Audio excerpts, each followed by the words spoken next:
Welcome दोस्तों। आज हम एडोब इलस्ट्रेटर में जिस टूल के बारे में पढ़ने वाले हैं वो है शेप टूल। शेप टूल की शॉर्ट की एम होती है। अगर आप कीबोर्ड से एम प्रेस करते हैं तो शेप टूल एक्टिव हो जाता है।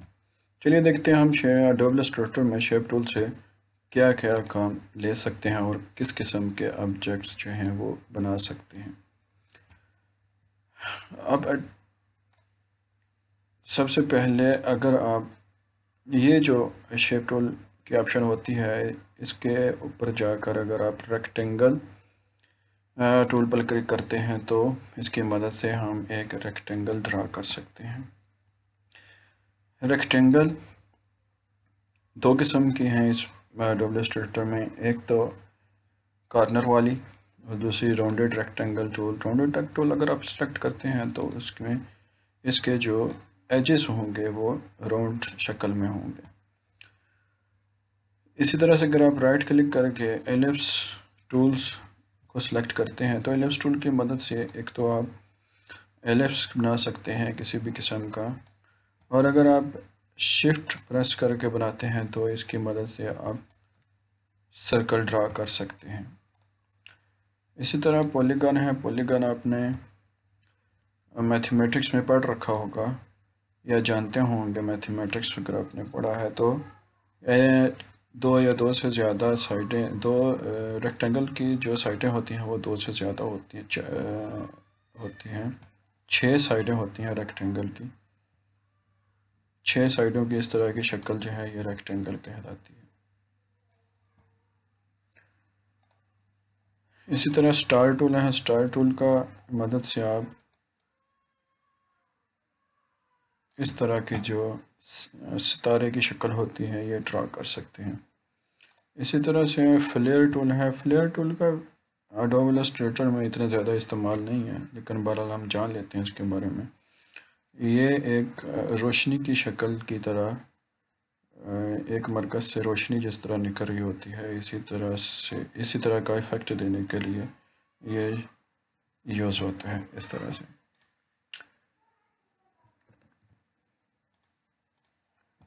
चलिए मज़ीद जानते हैं कुछ टिप्स शेप टूल के बारे में। मैं इसको क्लियर कर देता हूँ। रेक्टेंगल एक ड्रा कर ली मैंने आपको मज़ीद समझाने के लिए।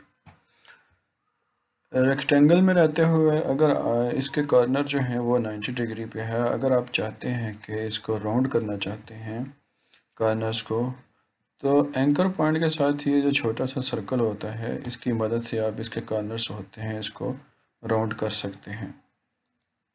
कैसे? जिस तरह से मैंने माउस की मदद से इस सर्कल को पकड़ा और अंदर की तरफ जितना मैं ड्रैग करता जाऊंगा उतना ये इसके कॉर्नर जो होंगे वो राउंड हो जाएंगे, इस तरह से कुछ। इसी तरह से आप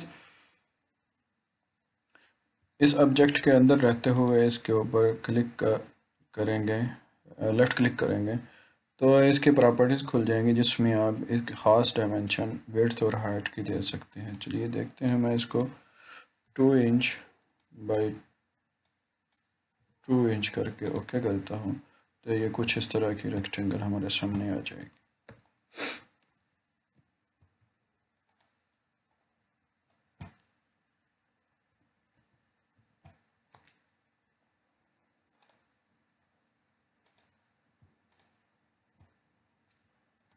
सॉरी 22 हो गया। 2 इंच बाई 2 इंच इस तरह से।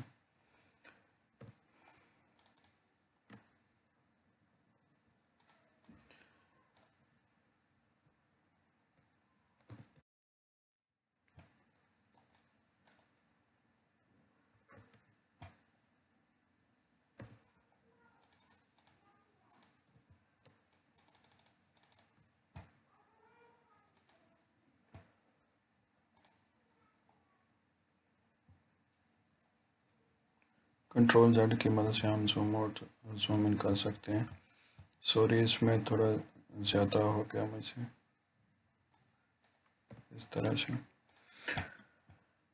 तो आल्ट प्रेस करेंगे तो जूम आउट हो जाएगा। इसी तरह से हम एक ऑब्जेक्ट को सेलेक्ट करते हैं, जिस तरह से राउंडेड रेक्टेंगल है। अगर हम एक राउंडेड रेक्टेंगल बनाते हैं तो इसकी प्रॉपर्टीज़, इसके भी जो कॉर्नर हैं वो के साथ, एंकर पॉइंट के साथ यहाँ पे छोटा सा सर्कल आ रहा है, जिसकी मदद से आप इसको अंदर की तरफ या बाहर की तरफ राउंड कर सकते हैं। अगर आप चाहते हैं कि एक ख़ास डायमेंशन दें तो जस्ट क्लिक करें और कॉर्नर रेडियस पे आके इसका एक आप रेडियस सेलेक्ट कर सकते हैं। 0.55 अगर सेलेक्ट करता हूँ मैं, जो जस्ट ओके करूँगा तो उतना जो है जितना फिगर देंगे उतना इसका कॉर्नर जो है वो राउंडेड हो जाएगा। इसी तरह से एलिप्स टूल है। एलिप्स टूल में भी यही एलिप्स टूल की मदद से आप एलिप्स बना सकते हैं। शिफ्ट दबा कर रखेंगे तो सर्कल बना सकते हैं, जैसे मैंने आपको पहले बताया। चलिए देखते हैं मज़ीद हम इसमें क्या काम ले सकते हैं और किस तरह से इसकी शक्ल जो है उनको चेंज कर सकते हैं। रेक्टेंगल टूल एक ड्रा करता हूँ मैं। यहाँ पे अभी हम फ़र्क देखेंगे सिलेक्शन टूल और डायरेक्ट सिलेक्शन टूल का। सिलेक्शन टूल अगर सेलेक्ट की मदद से अगर हम किसी भी ऑब्जेक्ट को सिलेक्ट करते हैं और इसको इन पॉइंट्स को अंदर की तरफ लेते हैं तो इसका जो कॉर्नर होंगे वो चारों साइडों से एक जैसे होंगे। जितना आप एक पॉइंट से पकड़ कर इसको अंदर की तरफ खींचेंगे उतना इसका कॉर्नर रेडियल कॉर्नर जो है वो राउंडेड हो जाएगा। लेकिन अगर आप चाहते हैं कि बाकी 3 पॉइंट्स जो हैं कॉर्नर जो हैं ये 90 पे रहें और सिर्फ ये वाला पॉइंट जो है ये वाला सिर्फ राउंडेड हो, तो उसकी मदद से आपको डायरेक्ट सिलेक्शन टूल पे जाना पड़ेगा। डायरेक्ट सिलेक्शन टूल की शॉर्ट की होती है ए सिलेक्ट करके अगर आप इस कॉर्नर को सिलेक्ट करते हैं इस तरह से तो देखें एंकर पॉइंट और ये जो सर्कल है ये सिर्फ इसी पॉइंट का शो हो रहा है। डायरेक्ट सिलेक्शन टूल का ये फ़ायदा होता है। अगर आप इसको पकड़ कर अंदर की तरफ ले आते हैं, राउंडेड करते हैं, तो इसका जो ये कॉर्नर होगा वो मखसूस कॉर्नर जो आप सेलेक्ट करेंगे सिर्फ वही राउंडेड होगा, बाकी तीनों अपनी जगह पे कायम रहेंगे। इसी तरह से अगर एक पॉलीगॉन पे आप काम करना चाहते हैं तो मैं इसको हटा देता हूँ। एक पॉलीगॉन अगर हम ड्रा करते हैं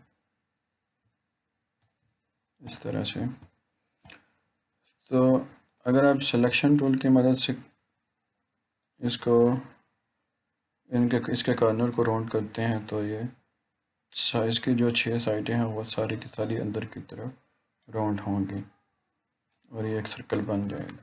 अगर मैं चाहता हूँ कि सिर्फ इसका ये जो पॉइंट है ये राउंडेड हो, बाकी कायम रहें अपनी जगह पे, तो इस डायरेक्ट सिलेक्शन टूल की मदद से मैं इस कॉर्नर को सेलेक्ट कर लूँगा और इसको जहाँ पर मेरी शेप एग्जैक्ट आती है वहाँ पर इसको ला कर छोड़ दूँगा। इसी तरह से इस पॉइंट को भी कर सकता हूँ। ये कुछ इस तरह से काम करेगा। उम्मीद है कि आपको सिलेक्शन टूल और डायरेक्ट सिलेक्शन टूल के साथ साथ शेप टूल की मज़ीद समझ आ गई होगी। अगर आप मज़ीद जानना चाहते हैं या किसी किस्म का कोई पॉइंट आपकी समझ में नहीं आ रहा तो आप मुझे कमेंट कर सकते हैं। मैं कोशिश करूँगा कि उसको जल्दी से जल्दी आपको जिस तरह मुमकिन हो आपको रिप्लाई करूँ। तो बने रहिए मेरे साथ। Thanks for watching.